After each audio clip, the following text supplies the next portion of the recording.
વસાવા આપણા સૌના નેતા, એમના સમર્થનમાં દૂર દૂરથી પધારેલા આપ સૌ આદિવાસી સમાજના યુવાનો, વડીલો, માતાઓ, બહેનો અને ગામડે ગામડેથી પધારેલા આગેવાનો સૌને મારા જય આદિવાસી, જય જોહાર। દોસ્તો, આજે આપણે અહીંયા ચૈતરભાઈ વસાવાના સમર્થનમાં એકઠા થવાની ફરજ પડી છે। જે ચૈતરભાઈ વસાવાએ આખા ગુજરાતના યુવાનોને હિંમત આપવાનું કામ કર્યું, જે ચૈતરભાઈ વસાવાએ સડકથી લઈ અને વિધાનસભા સુધી અવાજ ઉઠાવવાનું કામ કર્યું, જે ચૈતરભાઈ વસાવાએ ગામડે ગામડે યુવાનોને ફોર્સ તૈયાર કરી,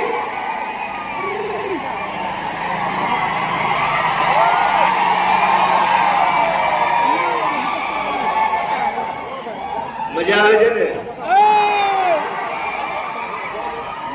સાથીઓ?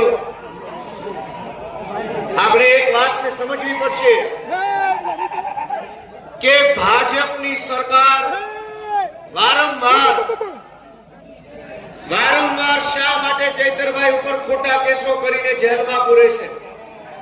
કારણ કે ભાજપની સરકારના પેટમાં તેલ રેડાય છે।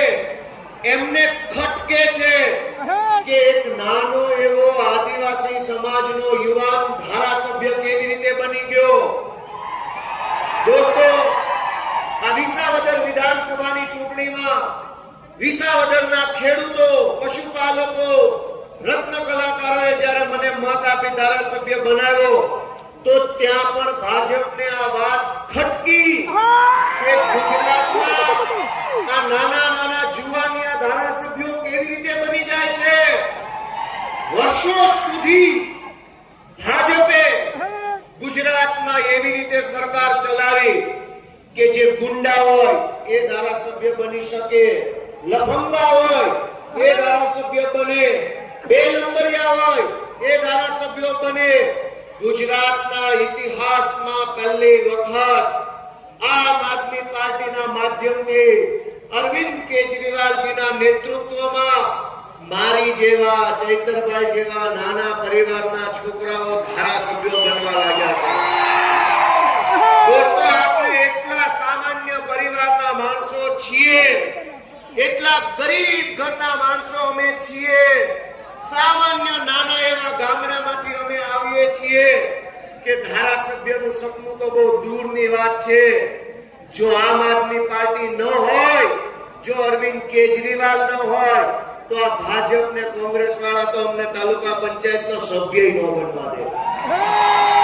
દોસ્તો, મુદ્દો એ નથી કે ચૈતર વસાવાએ ગ્લાસ માર્યો કે પથ્થર માર્યો કે ધોકો માર્યો કે આંખ મારી, એ મુદ્દો નથી। મુદ્દો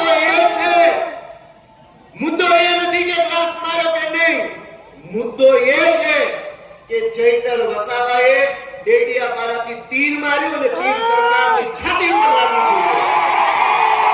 એ તીર ભાજપની સરકારની છાતી પર લાગ્યું, આદિવાસી સમાજને જગાડવામાં આવ્યો, યુવાનોનો અવાજ બનવાનું કામ કર્યું, એટલા માટે જેલમાં પૂરે છે। પણ દોસ્તો, ભાજપના 8 પાસ ડફોળ નેતાઓને મારી એટલી વિનંતી છે, ભાજપના 8 પાસ ડફોળ નેતાઓને એટલી વિનંતી છે કે જે નેતાની જગ્યા યુવાનોના દિલમાં હોય એનું જેલ કઈ બગાડી શકતી નથી। જેલ મોટી નથી, જનતાનું દિલ મોટું છે અને ચૈતર વસાવાની જગ્યા સમાજના દિલમાં છે। દોસ્તો, આ ચૈતરભાઈ વસાવાની લોકપ્રિયતાની વાત કરું, વર્ષોથી ભાજપમાં, કોંગ્રેસમાં પણ આદિવાસી સમાજના નેતાઓ ચૂંટણી જીતે છે, કોઈ સાંસદ બને, કોઈ ધારાસભ્ય બને, અહીંના આપણા કાકા સંસદ સભ્ય છે, પણ ભાજપને કઈ વાત ખટકે છે? ધ્યાનથી સાંભળજો કે વિસાવદરની ચૂંટણીમાં ઉમેદવાર હતો તો ગામડે ગામડેથી એવા ફોન આવતા હતા કે ચૈતરભાઈ ક્યારે આવે છે સભા કરવા અમારા ગામમાં।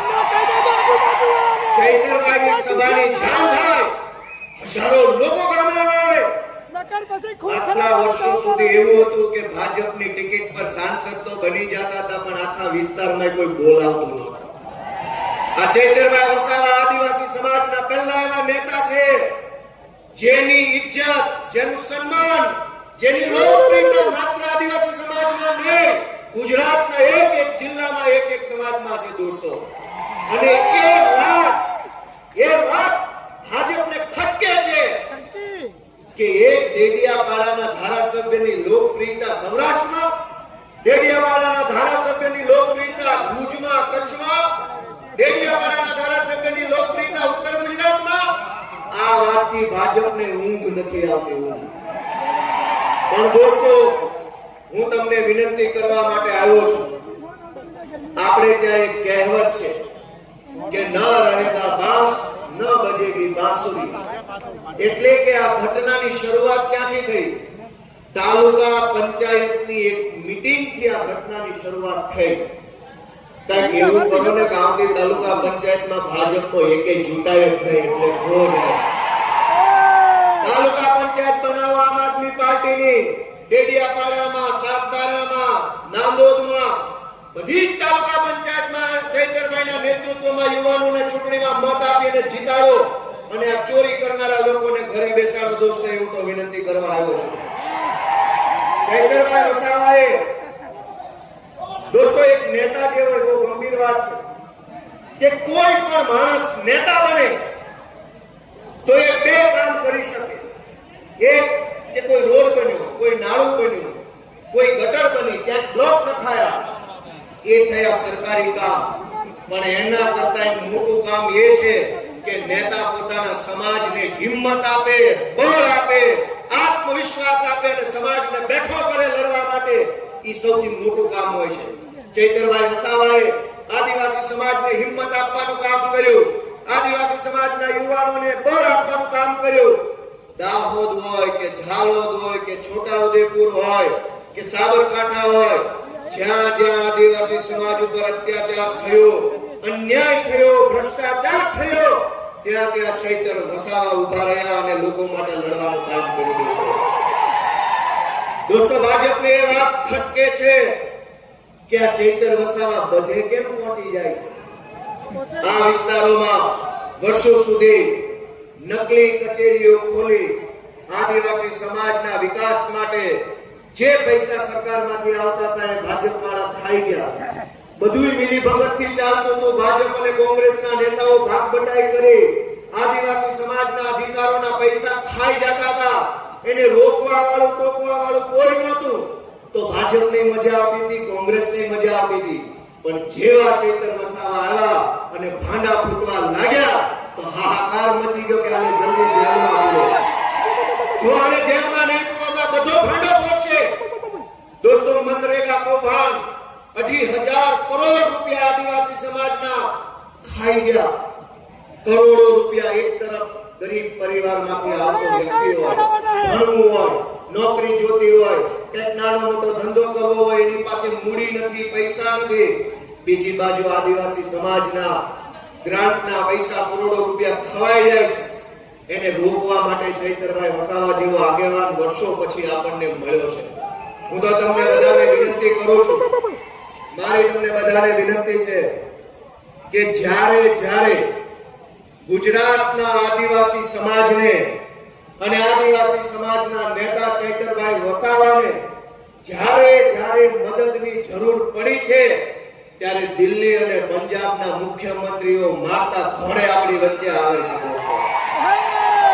એક વાર નહીં, બે વાર નહીં, 5 વાર ગુજરાતના ઇતિહાસમાં જોઈ લો, ક્યારેય આદિવાસી સમાજના નેતા માટે મુખ્યમંત્રીઓ આવતા નથી, મંત્રીઓ આવતા નથી.